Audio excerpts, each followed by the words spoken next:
ನಮಸ್ಕಾರ ತುಳುನಾಡು.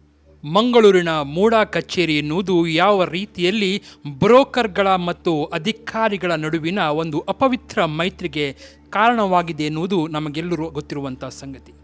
ಮೂಡಾ ಕಚೇರಿಗೆ ಹೋದರೆ ಅಲ್ಲಿ ಬ್ರೋಕರ್ಗಳದ್ದೇ ಸಾಮ್ರಾಜ್ಯ ಎನ್ನುವಂಥ ಒಂದು ಮಾತಿದೆ.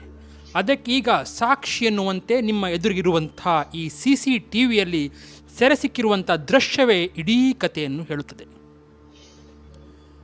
ಒಬ್ಬ ಬ್ರೋಕರ್ ಯಾವ ರೀತಿಯಲ್ಲಿ ಒಬ್ಬ ಅಧಿಕಾರಿಯ ಕಚೇರಿಯ ಒಳಗೆ ಚೇಂಬರ್ ಒಳಗೆ ಬಂದು ಅಲ್ಲಿ ವಿವಿಧ ಫೈಲುಗಳನ್ನು ತಡಕಾಡುತ್ತಿರುವಂಥ ದೃಶ್ಯವನ್ನು ನೀವು ಈಗ ನೋಡ್ತಾ ಇದ್ದೀರಿ. ಆತನಿಗೆ ಬೇಕಾಗುವಂಥ ಫೈಲನ್ನು ಆತ ಹೆಕ್ಕಿ ತೆಗಿತಾ ಇದ್ದಾನೆ.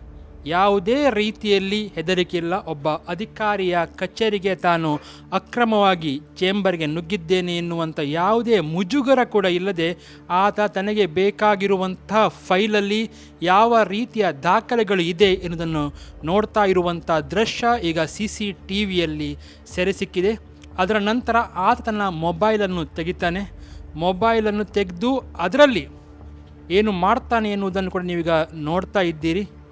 ಬಹಳ ಸೂಕ್ಷ್ಮವಾಗಿರೋ ಒಂದು ವಿಚಾರ. ಯಾಕಂತ ಹೇಳಿದ್ರೆ ಮೂಡಾ ಕಚೇರಿಯ ಒಳಗೆ ಹೀಗೆ ರಾಜಾರೋಷವಾಗಿ ಬ್ರೋಕರ್ಗಳು ಅಧಿಕಾರಿಗಳ ಕಚೇರಿಯ ಒಳಗೆ ನುಗ್ಗಿ ತಮಗೆ ಬೇಕಾಗಿರುವಂಥ ದಾಖಲೆಗಳನ್ನು ನೋಡುವುದು ಅಥವಾ ಮೊಬೈಲಲ್ಲಿ ಫೋಟೋ ತೆಗೆಯುವುದಾಗ್ಬೋದು ಅಥವಾ ಅಲ್ಲಿ ತಮ್ಮ ಪೆನ್ನಿನಿಂದ ಅಲ್ಲಿರುವಂಥ ದಾಖಲೆಗಳನ್ನು ತಿದ್ದುವಂತಹ ಧೈರ್ಯ ಕೂಡ ಇಲ್ಲಿ ನೀವು ನೋಡ್ತಾ ಇದ್ದೀರಿ. ಹೀಗೆ ಬಂದು ಆತ ತೆಗೆದು ತನಗೆ ಬೇಕಾಗಿರುವಂಥ ಕೆಲವು ದಾಖಲೆಗಳನ್ನು ಕೂಡ ತೆಗೆದುಕೊಂಡು ಹೋಗಿದ್ದಾನೆ. ಇಷ್ಟೆಲ್ಲ CCTVಯಲ್ಲಿ ದಾಖಲಾದ ಬಳಿಕ ಕೂಡ ಮೂಡಾ ಕಚೇರಿಯ ಅಧಿಕಾರಿ ಈತನ ವಿರುದ್ಧ ಯಾವುದೇ ಕಂಪ್ಲೇಂಟ್ ಕೊಡಲಿಲ್ಲ ಎನ್ನುವುದೇ ಒಂದು ಆಶ್ಚರ್ಯಕರ ಸಂಗತಿ. ಅಥವಾ ಕೊಡಲಿಕ್ಕೆ ಮೀನಾಮೇಷ ಎಣಿಸ್ತಾ ಇದ್ದಾರಾ ಅಥವಾ ನಿಜಕ್ಕೂ ಕೊಡ್ತಾರಾ? ಎಲ್ಲವೂ ಬಹುಶಃ ಕಾಲವೇ ಉತ್ತರ ಕೊಡಬೇಕು. ಒಟ್ಟಿನಲ್ಲಿ ಮಂಗಳೂರಿನ ಮೂಡಾ ಕಚೇರಿಯ ಒಳಗೆ ಈ CCTVಯಲ್ಲಿ ದಾಖಲಾಗಿರುವಂಥ ವಿಚಾರ ಪ್ರಸ್ತುತ ಮೂಡದ ಹಣೆಬರಹವನ್ನು ನಮ್ಮ ಮುಂದೆ ತೆರೆದಿಟ್ಟಿದೆ.